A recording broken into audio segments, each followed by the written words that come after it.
Halo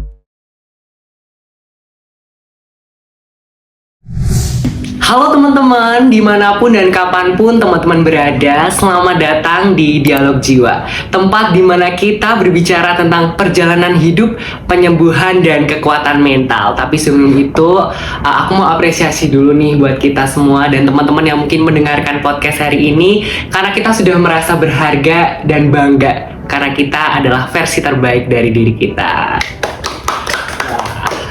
Oke, tapi sebelum kita melangkah lebih lanjut, aku mau memperkenalkan diri dulu. Nama aku Jonathan Helga Patriatama, bisa dipanggil Jona, dan aku dari Fakultas Psikologi Angkatan 2024. Dan hari ini kita akan membahas sebuah topik yang sangat penting dan mungkin sangat dekat dengan banyak orang, yaitu perjalanan penyembuhan masalah psikologis. Dan bersama aku hari ini ada Kak Abil. Halo. Orang spesial dan keren banget. Seorang penyintas yang telah melalui perjalanan panjang serta penuh tantangan dalam mengatasi masalah mental. Wah, luar biasa banget ya Kak. Perjalanan hidup tuh kadang up and down, tracknya surprise, bener gak sih Kak? Bener banget. Dan kita bakal denger banyak hari ini. Wah, oke. Makasih udah mengundang aku. Senang banget bisa berbagi pengalaman di sini. Dan ya, salam kenal semuanya. Perkenalkan, nama aku Abil dari Fakultas Ilmu Budaya Angkatan 2023. Wah, keren banget. Oke. Sebelum itu mungkin kita mulai aja kali ya untuk bercerita dan sharing. Mungkin Kak Abil bisa ceritakan nih sedikit apa yang telah Kak Abil alamin dan apa sih yang sebenarnya menjadi pemicu hidup tuh bisa naik ataupun turun. Mungkin bisa cerita. Mungkin sekilas dulu ya tentang aku. Aku ini pengidap bipolar dan itu udah didiagnosa sejak 2022. Jadi udah jalan 2 tahun ya. Tapi pemicunya apa sih sebenarnya gitu? Gak apa nih langsung cerita kayak ke situ ya. Santai aja ya. Jadi dulu tuh aku tuh tumbuh besar di keluarga yang semuanya tuh sibuk, benar-benar sibuk kerja semuanya, dari aku kecil sampai gede lah, pokoknya aku semuanya tuh sibuk, nggak ada yang dekat sama aku. Nah, ditambah lingkungan aku waktu kecil dulu tuh kurang mendukung ya, jadi aku dari TK sampai SMP tuh mendapat bullying. Nah, beberapa hal tuh masih teringat jelas banget gimana ya perlakuan mereka tuh masih terekam jelas bahkan sampai saat ini. Cuman sekarang aku udah bener-bener ya, sekarang bisa lihat aku udah di sini, aku udah bener-bener better, udah melakukan banyak proses penyembuhan. Jadi ya gitu. Nah, ditambah sebenarnya tuh aku punya sahabat. Saat aku dibully dulu, aku tuh punya orang yang bener-bener nemenin aku. Itu berempat, aku dan 3 orang lain, 2 cewek 2 cowok. Tapi salah satu yang paling dekat sama aku itu ketika aku SD, sekolah dasar, tepatnya di kelas 4, dia keseret ombak dan dia nggak ada. Jadi itu kayak jadi pemicu banget. Sampainya SMP tuh aku sering tiba-tiba pingsan, badanku tuh lemes, aku sesak napas dan lain sebagainya. Dan tiap dirujuk ke rumah sakit tuh selalu diarahin ke psikolog. Tapi kan zaman itu orang-orang tuh belum aware gitu, kayak masih tentang masalah kesehatan mental tuh orang tuh belum melek aja. Even orang tua aku yang ya sibuk tadi, jadi kayak nggak terlalu peduli lah gitu ya. Terus sampainya SMA kelas 1 itu baru aku mulai sadar kayak ini tuh ada yang nggak beres, karena aku udah mulai yang berani ngelukain diri aku sendiri gitu. Nah, terus aku karena punya kakak sepupu yang kebetulan dokter juga, aku ngobrol, kan juga dekat sama aku karena perempuan. Aku ngobrol kayak gimana ya, terus langsung harus ke psikiater sih. Untungnya aku dapat pertolongan dari situ akhirnya. Udah ke psikiater dan ya udah dari itu. Oke, terlihat sangat berat ya Kak dan teman-teman yang mendengarkan cerita Kak Abil hari ini. Tapi bisa diceritain nggak sih Kak detail gimana sih perasaan atau reaksi-reaksi Kak Abil waktu merasa kalau ada sesuatu dalam diri Kak Abil itu? Awalnya tuh nggak ini sih yang tadi tiba-tiba aku pingsan, tiba-tiba aku lemes, sesak napas dan sebagainya. Cuman kan karena belum aware ya, jadi kayak ya udahlah tak biarin. Sampai pas SMA yang mulai sadar itu, aku tuh ngurung diri berhari-hari. Aku nggak mau ngapa-ngapain, aku bener hilang minat ke semua hal, dan bahkan pikiran untuk mengakhiri hidup tuh dominan banget gitu loh. Dan aku mulai sadar disitu kayak ini tuh ada yang nggak beres, bener-bener ada sesuatu yang nggak beres banget. Jadi aku terus mulai, sebenarnya aku sempet searching dulu kan, sebenarnya itu nggak bagus ya, takutnya ya self diagnose. Cuman aku kayak make sure aja ini emang udah butuh pertolongan apa belum gitu. Abis searching aku kayak mulai yakin nih kayak emang butuh deh gitu. Akhirnya aku chat kakakku tadi yang seorang dokter. Gitu. Oke. Ya, udah ada pikiran-pikiran yang gitu deh pokoknya. Berarti memang ternyata kesehatan mental itu juga berpengaruh di kesehatan fisik. Betul banget. Dan kayak kalau misal nggak ditangani itu bisa grow semengerikan itu ya. Iya. Wah, oke. Nah, kalau boleh tahu nih Kak, tadi kan perjalanannya sangat down, dan sekarang Kak Abil bisa sekarang di sini bisa bertemu sama teman-teman, itu luar biasa banget. Boleh diceritain nggak sih Kak, gimana sih Kak Abil mulai bisa grow mencari bantuan atau mengambil langkah pertama untuk sembuh? Yang jelas yang pertama, aku mau berterima kasih juga buat kakak sepupuku karena dia benar-benar ngebantu aku kan awalnya buat akhirnya yuk cari pertolongan gitu. Terus kedua buat orang tua aku sih, kayak akhirnya mereka tuh lebih melek gitu loh, lebih peduli kayak oh iya anakku tuh ya gitu lah butuh ditolong gitu. Ya karena jujur sebenarnya aku udah pernah percobaan bunuh diri 3 kali. Iya, yang pertama tuh enggak sejelasin deh itu ya. Udah 3 kali ya pokoknya.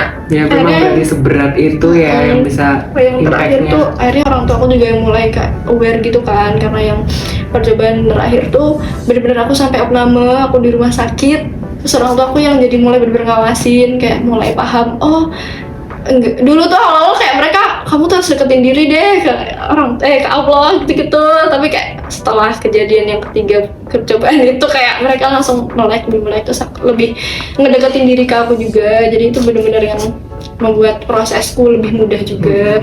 Terus temen-temen pastinya lingkungan tuh berpengaruh banget.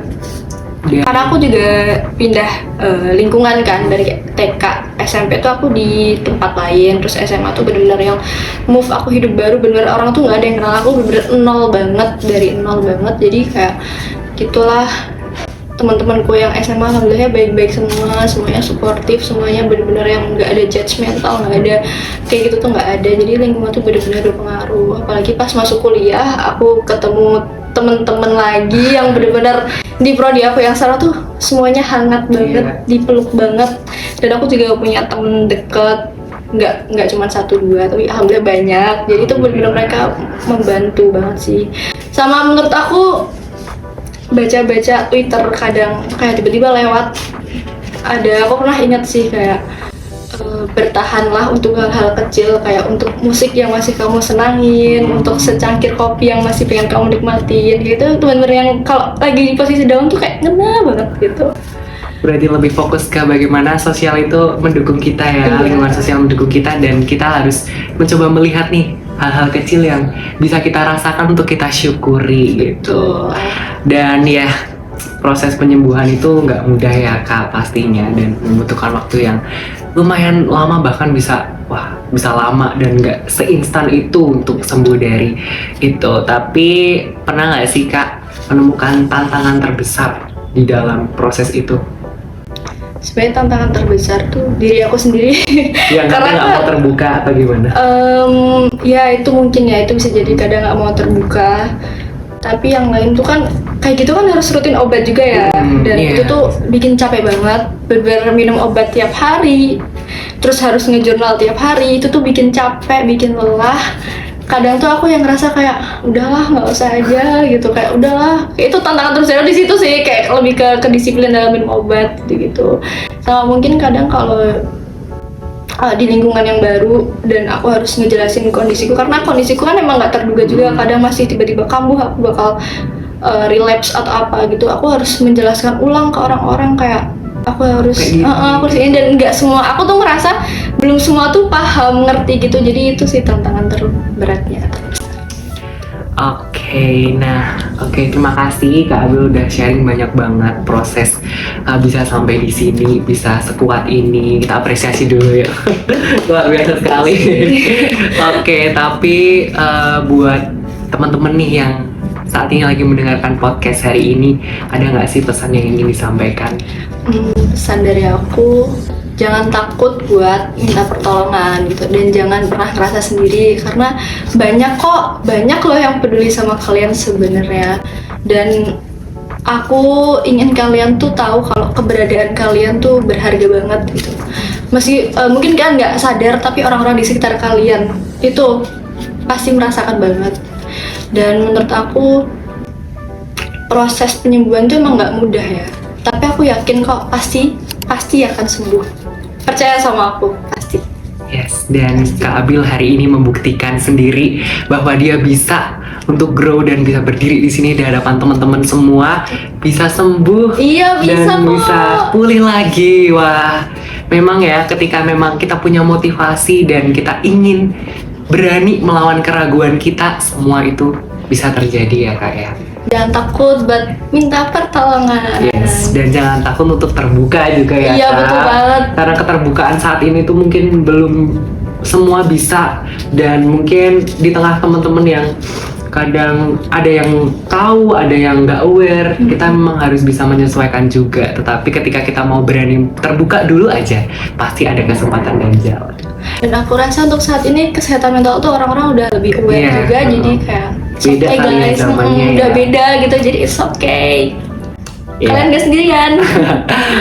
Oke, terakhir nih Kak Abil, kalau misal Kak Abil punya kesempatan buat balik ke masa lalu, apa sih yang pengen Kak Abil sampaikan buat diri Kak Abil saat itu? Ini sih, aduh. Oke, kamu udah berjalan sejauh ini. Kamu bisa loh sampai di titik sekarang ini. Dan semua yang terjadi di masa lalu tuh bukan kesalahan kamu. Yang dulu.